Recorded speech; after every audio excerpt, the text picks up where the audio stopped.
Hey guys, welcome back to my channel. So today's video is actually going to be a part of my new series that I'm gonna do, and I'm gonna kind of just throw this one out as a tester to see how it does and see if it gets any kind of reaction, because it was very hard to make and I don't know how they do that. I really don't. So basically on Tuesdays, I'm going to try to start posting True Crime Tuesdays, and it's basically just to get ready with me while I talk about murder and crime. Sounds fun, right? It is fun. But anyway, I got the idea from Bailey Sarian. I'm sure I'll say that like 80 times in this video, so be sure to go check her out. I'll put her in the link below, and then I might even add her to a thumbnail on top. So, bear with me. This was the first one I ever did, and it's probably not that great, but it can only get better, which is a plus.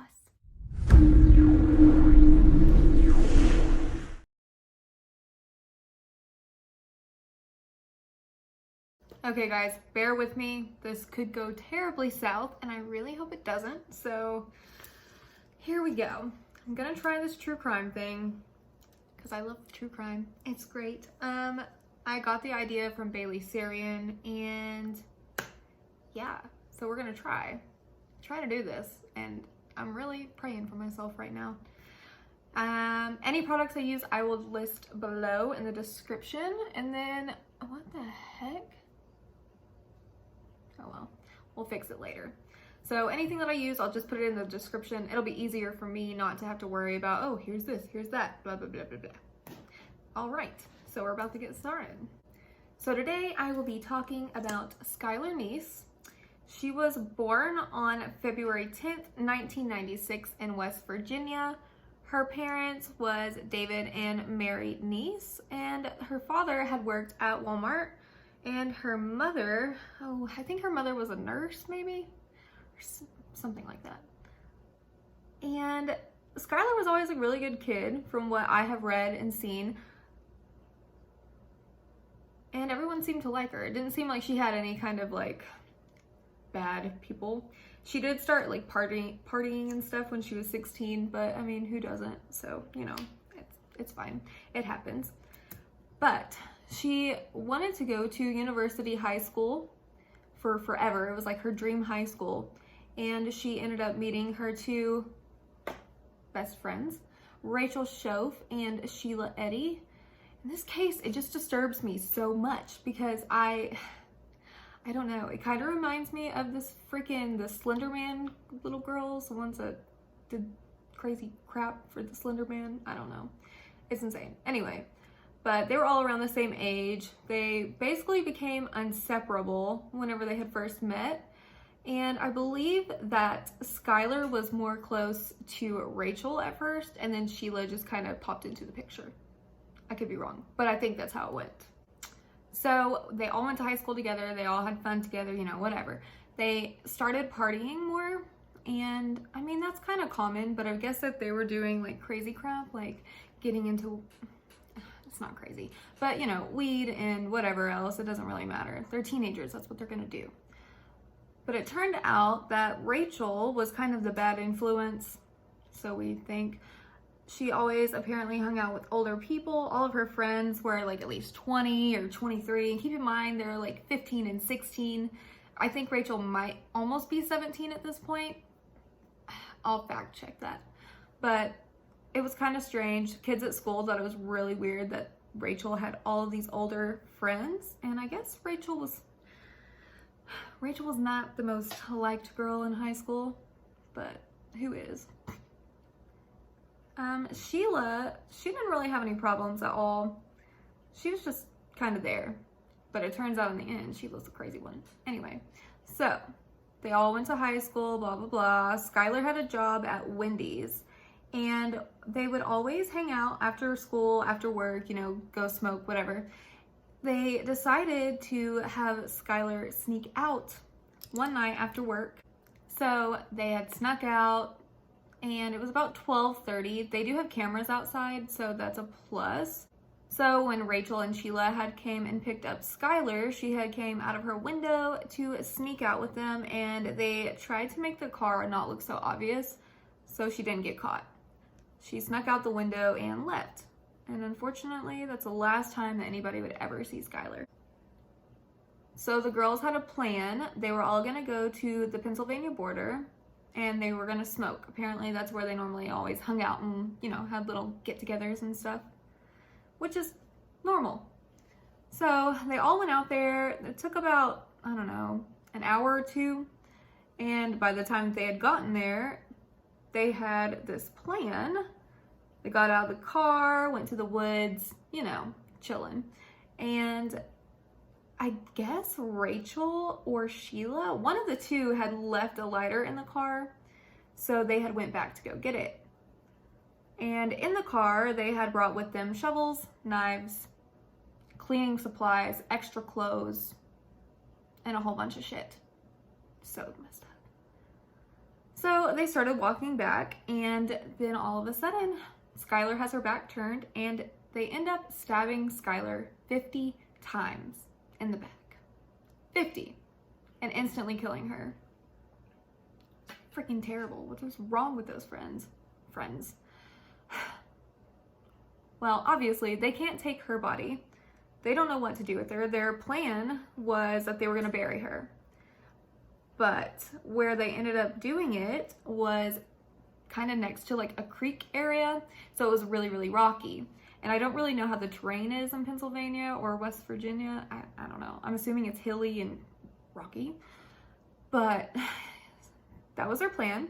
So Rachel and Sheila both had brought shovels from their house, but they couldn't dig. So they ended up going further and further into the woods, and they just tried to cover up her body and hide it with like tree limbs and rocks and sticks and just crazy crap.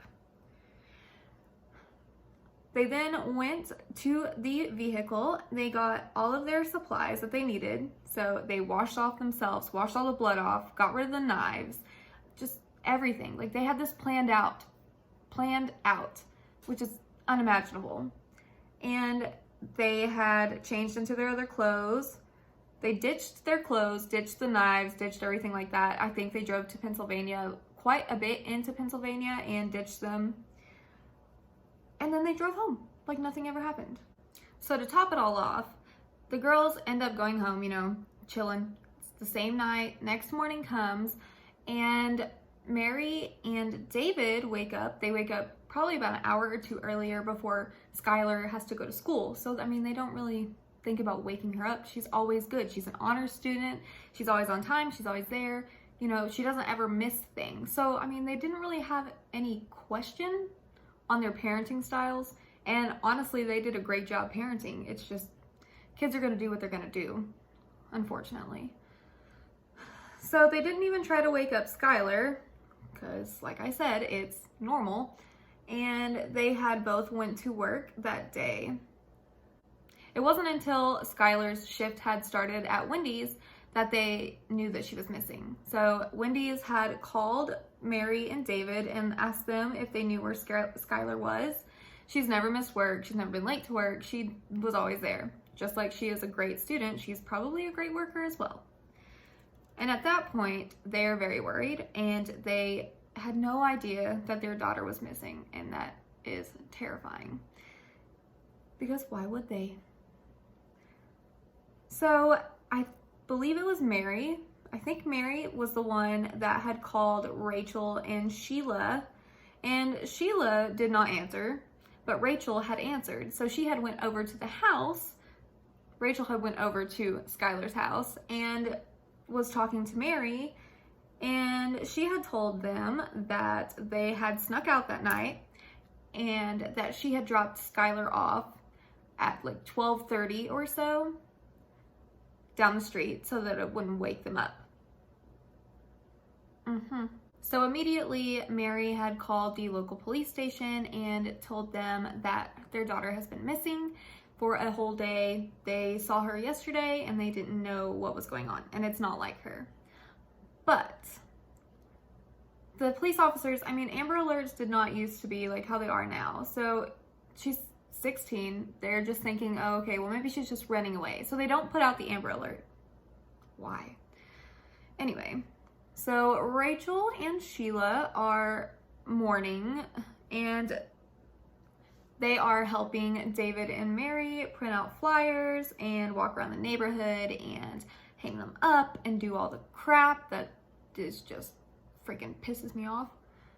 But they helped her with all of that, you know, acting like nothing happened and that they were so sorry and that, you know, maybe if they didn't sneak out, then it wouldn't have happened. Yeah, you're right. So they had David and Mary completely fooled, but they never had expected anything from them like that, especially because they were all so close. Like, I mean, they were constantly with each other. Everybody at the high school, they all knew that they were all best friends and that it was just, that would never happen. Her best friends would never kill her. So Skylar has been missing for a month now. They still have no leads, but they start to question all of the students at the high school. And they started with the drama team because she was in drama and they were super close with everybody there. They all said that like Sheila and Rachel didn't act very sad, but all over their social media, it was just like a freaking sad show. And so the girls, Rachel and Sheila both, started getting questioned more and more. Good. So as the police were starting to question the two girls, they noticed that their stories would never change. Like, they were spot on to their stories. They said that they had went somewhere else, not the Pennsylvania border, and that they were just hanging out. And both of their stories matched completely, always, never failed. They never got their stories mixed up, so that's a little terrifying. Other students at the school started to say, you know, maybe they were covering up something for Skylar. Maybe Skylar ran away because it started getting rumors. You know how high school is. There were so many rumors floating around saying that, you know, Skylar overdosed or stuff like that. That she's living with some man that's like 20 something years old. It was just a bunch of crazy crap. So everybody had thought that they were just covering for her. But they weren't. It infuriates me. So David and Mary had asked the police to stop harassing the girls because they were questioning them constantly. And I mean, the girls were always over at their house, so it was kind of, I don't know, stupid situation. But I guess from what the students started saying is that Rachel was starting to act a little strange, but Sheila was just fine. So Rachel couldn't take the pressure, basically. And I guess it was starting to get to her. So Rachel and Sheila were still getting questioned super heavy by the police, even after Dave and Mary asked the police not to harass them, sorry. And the police were onto something. They said that Rachel's story had just randomly changed, and you could tell she wanted to tell what happened, but she didn't want to get in trouble. So she basically just said that, you know, I'm sorry, we lied to you. We went out there to smoke weed. We didn't want to get in trouble, so that's why we didn't say anything to anyone. And we had dropped her off at this guy's house. So this guy that they're talking about is a bank robber and a store robber. There's a whole lot of like robberies going on in that area. So I think that they thought that they could just pin that off on them so that they could get out of it. Doesn't work like that. So Rachel had told Sheila the new story and they both stuck with it. Again, same freaking flawless answers from both of them. So the police started to get a little agitated. So they were going to try to take matters into their own hands. And what they did is that they had gotten a warrant to search the vehicle to get any kind of evidence. So they had actually taken Rachel and Sheila's phones and got on there. And of course you can see deleted messages and Twitter posts and everything like that. And these girls, oh my God, I don't know how they didn't get caught sooner, because literally like they were posting, and I'll try to put them in here if I remember, but they were posting, you know, 3, 2, 1, go, or we really did go on 3, because apparently they had counted down to when they were going to stab Skylar. Fucking pathetic. And they typed it on Twitter. What? For the whole world to see. As they're like posting all these sad things about, oh, you know, my best friend's missing still, blah, blah, blah. They had actually found that Rachel's phone had pinged off of a cell phone tower close to the Pennsylvania border. Shocking, right? So the police are starting to get way more suspicious, and they tell Dave and Mary what's going on. Like, why are these girls acting like this? And Dave and Mary absolutely had no idea. And they started to even get, you know, a little suspicious. Mary was going on Facebook posting stuff like, karma's a bitch, karma will get you, the truth will come out in the end, you know, kind of just like trying to get it out of them. The parents did not believe, though, that they killed them, but that they knew something. So as Mary's doing all that, Rachel and Sheila are still trying to be there for them, but they're not explaining anything. They're not telling her anything that she wants to know. It's literally just Skylar this, Skylar that. We're going to help you do all these flyers, and we're going to post all over Facebook and Twitter, and it's just crazy crap. So unfortunately, by this time, it has been 6 months since anyone has seen Skylar, and Mary is still trying to figure out, well, you know, what happened to her daughter. Talking to Rachel and talking to Sheila, and they just still are not spilling anything. But Rachel at this point is starting to get to a breaking point. Like, you can tell it's eating her alive. I'll try to find the clip of the audio, but Rachel's mother had called the police and basically tried to get her arrested because she was acting nuts, running around, screaming, like just being crazy and paranoid. So she ended up getting sent to a mental facility for a few days, and when she had gotten out, the first thing that she wanted to do was go and talk to her lawyer immediately. Literally, as soon as they put her in the car, she went straight to her lawyer's office. So Rachel had immediately told the police what had happened, so she confessed, and she took them to Skylar's remains. Since she did confess, they were trying to keep it a secret, kind of, just to make sure, you know, like maybe they can get Sheila, maybe they can get her, you know, all that kind of stuff. They don't want her to confess. They want to get her.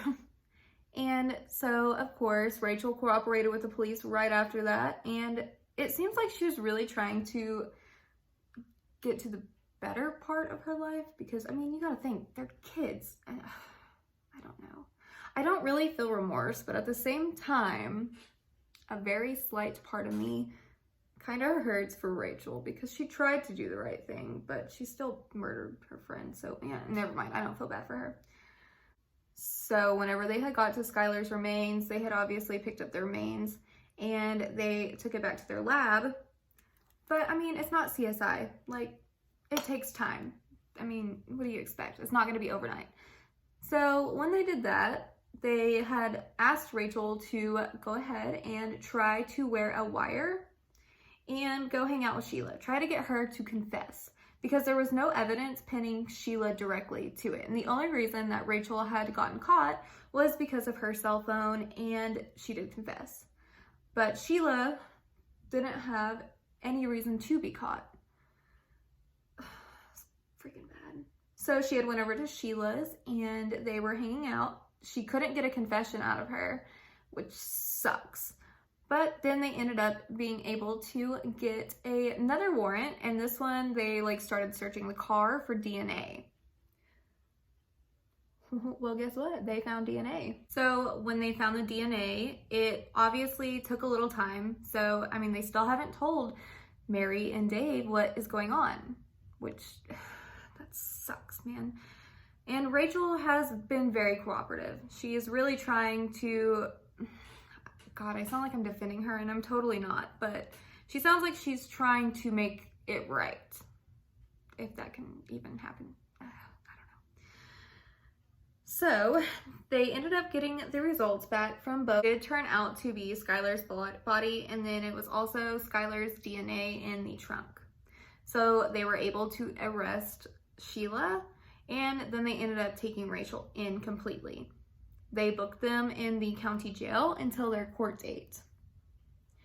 And at this point, Mary and David, they don't know exactly what's going on yet. They know that they had found Skylar's remains, and they wanted to come and talk to her, the police did.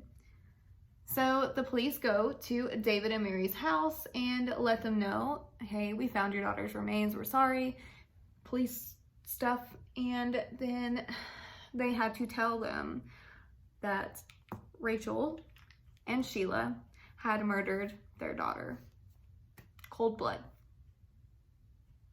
So terrible. And obviously this devastated the family completely. I mean, they had thought so much joy and happiness of those girls, and it just turns out that they were cold-blooded killers. And the reason that they had said that they had killed her was because they didn't like her. What? Like, what is wrong with these people? If you don't like someone, then don't talk to them.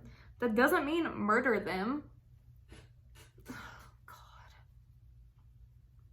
Fucking terrible. So the two girls are still underage, so they are not allowed to go to the big county, but the juvenile county. I don't know if that's a thing. I don't know. We'll see. They're in a juvenile detention center. Sorry, I think I said county earlier, but you know what I mean. And they are in there until their court date. Their court date was May 1st, 2013. Then Rachel, she pled guilty to second-degree manslaughter. And Sheila did not plead guilty. She pled innocent at first. So since Rachel had cooperated so well with the police, she actually ended up getting a smaller sentence than Sheila. And Rachel, she had actually made a speech, and she had said it during her court trial, her sentencing trial, to David and Mary, and it was just, you could tell she was extremely sorry, and she knew that she did wrong. That's the one thing about Rachel that I did, I don't even know how to say this. I did like that part about Rachel. It was because she was honest, and you could tell she truly felt bad. She knew as well that she was supposed to be in there. Like, there was no reason that she should be out. So at least she knew that, but Sheila did not, and nor did Sheila really care. Rachel had asked for her sentence, and she didn't want to be in the same prison as Sheila. I mean, okay, I guess so, whatever. Sheila had ended up getting life in prison, and she was eligible for parole after 15 years. And Rachel had gotten, since she had cooperated, she had gotten 30 years with a possibility of parole at 10 years. Still, I don't really think that that's right. I think that they both should have gotten life in prison. And if they were in Oklahoma, they probably would have gotten the death penalty, or Texas. So, I mean, I don't know. I see the remorse that Rachel does have, and it's quite moving. But you still murdered your best friend in cold blood because I don't know, you didn't like her. Jesus. I don't know what is so wrong with kids now, but they're insane, and Jesus. During their trials, the dad didn't really give a shit what they had to say, and he also believed that both of them should have had life in prison without the possibility of parole, and that's completely understandable, especially in his situation. I mean, what would you do? It's your kid. Like, what do you do in that kind of situation? Nothing? I don't think that's right. So during all of this, the Neeses were trying to get a new law passed for an Amber Alert, because, I mean, honestly, if the Amber Alert they had tried to file the first time, when she was missing for one day, maybe that could have, well, no, it couldn't have saved her, but it could save other children and other teenagers, because not all teenagers run away. I mean, there's sex trafficking, there's all sorts of crazy crap that can happen now. Shoot, even going to Walmart, you can get snatched up or shot. I mean, it's nuts. People are crazy, and I hate that. I hate it so much that we live in a world like this so badly. And I'm sorry that I'm gonna rant on that for a second, but I am, because I can. It's my channel. Get over it. The Neeses were not happy about their sentence at all, and it's, you know, it is what it is. Unfortunately, the law doesn't work the way everybody wants it to sometimes, but that's fine. It's life. I mean, ooh, no, that's bad. I'm not saying murder is a good thing at all. I'm just saying, you know, it happens. And unfortunately, it happens quite often. And it's disgusting that it does. But hopefully the law that they had put in place called Skylar's Law will help future children in any kind of situation like that. So unfortunately, the Neeses will never ever see their daughter again due to stupid teenage girls, and it's absolutely heart-wrenching. And then more rumors keep coming out now where it's like, oh, well, Skylar had found out that Rachel and Sheila were having a sexual relationship and that she would tell everybody. Because apparently it came out years later that Rachel and Sheila and Skylar were all starting to kind of drift apart. And it seemed like Skylar was more focused on adulting, getting her life together, getting college stuff ready, getting, you know, what you're supposed to be doing in high school. She probably just wanted a break, and that's awesome. That's good for her. But unfortunately, that didn't happen in enough time, and she ended up getting murdered by her so-called best friends. So please, guys, make sure you are completely watching your children's backs, because it's terrifying. I don't even have kids, and that is absolutely terrifying.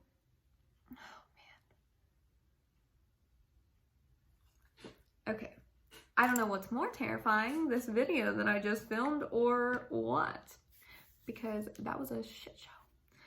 So if you did stick around, I am very, very happy, because I wouldn't have. That was terrible, and I probably repeated myself 50 times, but that's fine. It can't get worse, so that's a plus. And I do want to keep doing these just because I like them. I think they're fun. I don't necessarily want to do all murders. I would like to do crime cases as well, because, I mean, once I get invested in a case, it's like, I'm not sleeping. Like, I will solve John Benet Ramsey's murder at 2 o'clock in the morning. I doubt that. Anyway, I hope you guys enjoyed it. Bear with me. If you made it to the end of the video, please leave a comment and give me some more ideas if you guys have any serial killers or anything like that. I'll do it.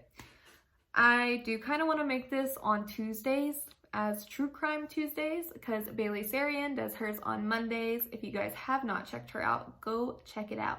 Her channel is awesome, and I don't know how she does it. She makes everything look so simple, and I just had the most confusing time ever just now trying to do that. So, thank you guys so much for bearing with me. I hope to see you in the next video. Bye!